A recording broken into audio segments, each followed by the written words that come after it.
Alam mo ba, The Sleeping Dinosaur Island ng Davao Oriental, isla nga ba o higanteng natutulog? Alam mo ba na may isla sa Pilipinas na mistulang natutulog na dinosaur mula sa malayo?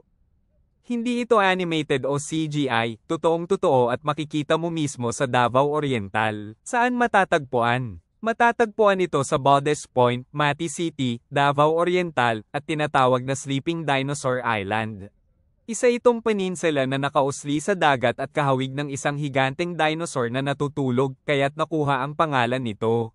Bakit sleeping dinosaur? Mula sa view deck sa highway, kitang-kita ang hugis na parang ulo, likod, at buntot ng isang sleeping brontosaurus o sauropod.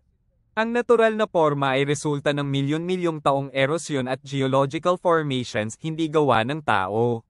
Anong meron dito? May mga eco trails at trekking paths para sa mga mahilig mag-hike.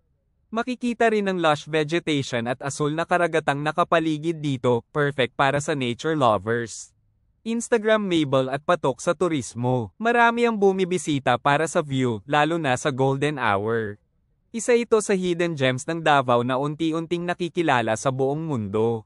Sa Pilipinas, kahit ang kalikasan may kwento, at sa Sleeping Dinosaur, tila ba binabantayan nito ang karagatan habang tahimik na nagpapahinga. Ito ang Simply Marjon Channel.